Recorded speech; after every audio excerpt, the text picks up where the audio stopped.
Assalamualaikum warahmatullahi taala wabarakatuh. Saya Mita Erfami Rizkiyah, NIM 221102030080.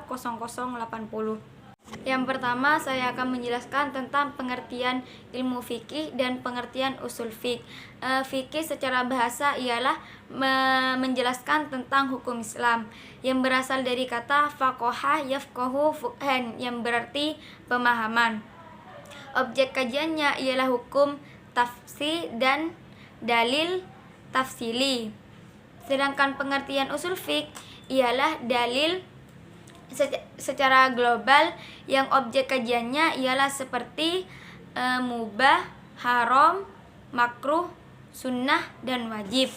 Yang kedua itu menjelaskan tentang hubungan ilmu fikih dan ilmu lainnya. Yang pertama itu hubungan ilmu fikih dan ilmu tauhid, ilmu fikih dan ilmu tasawuf, ilmu fikih dan usul fikih, ilmu fikih dan kaidah fikih. Yang kelima ilmu fikih dan fikih mukarram.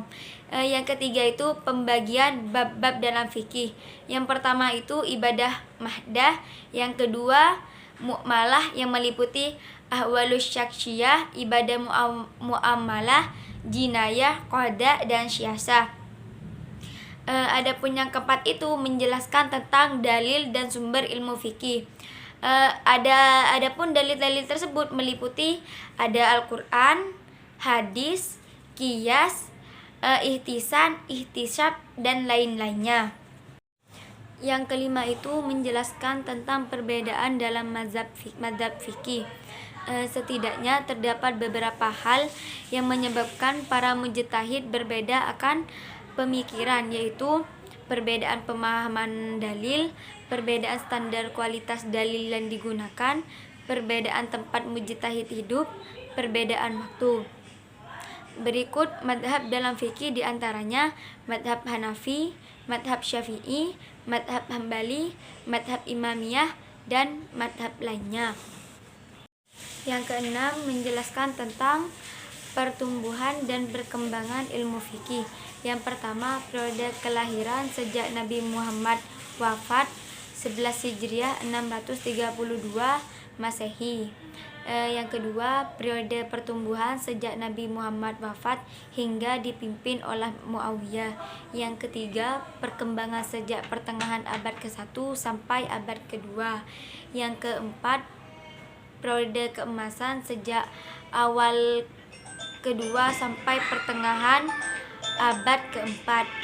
Yang kelima itu periode penguatan madhab sejak pertengahan abad keempat sampai pertengahan abad ke-7. Yang keenam, periode kemunduran sejak pertengahan abad ke-7. Yang ketujuh itu saya akan menjelaskan tentang ijtihad, ittiba, talqid, dan taklid. Ijtihad berarti bersungguh-sungguh, rajin, giat, atau berusaha keras untuk mencapai sesuatu yang ingin dia peroleh. Yang kedua itu ittiba, yang berarti mencontoh atau meneladani apa yang Nabi Muhammad lakukan, seperti dalam keyakinan, perkataan, atau perbuatan. Taklid adalah mengikuti pendapat orang lain tanpa mengetahui dalilnya. Sedangkan talqid ialah merapatkan yang tidak ada satupun mujtahid pun berpendapat. Yang kedelapan, saya akan menjelaskan tentang fatwa MUI, NU, Majelis Tarjih, Muhammadiyah, dan Dewan Hizbah. Persis secara istilah, fatwa adalah penjelasan hukum syar'i tentang suatu masalah sebagai jawaban dan pertanyaan orang tertentu maupun tidak tertentu, secara individu ataupun kelompok. Fatwa adalah domain kajian atau bahasa Majelis Ulama Indonesia. MUI didirikan oleh seluruh para ulama dari berbagai provinsi Indonesia. Nahdlatul Ulama menghimpun, membahas, dan memutuskan masalah yang menunjukkan hukum dengan mengacu pada 4 madhab, yaitu madhab Hanafi, Hambali, Syafi'i, dan Maliki. Imam Hambali lahir pada tanggal 31 Januari 1926 yang bergerak di bidang keagamaan, pendidikan, sosial, dan ekonomi. Organisasi Muhammadiyah didirikan oleh Kiai Haji Ahmad Dahlan di Kampung Kauman, Yogyakarta pada tanggal 18 November 1912 yang didirikan dalam rangka memurnikan ajaran Islam. Sekian penjelasan yang saya jelaskan. Mohon maaf jika ada kesalahan yang disengaja baik yang tidak disengaja.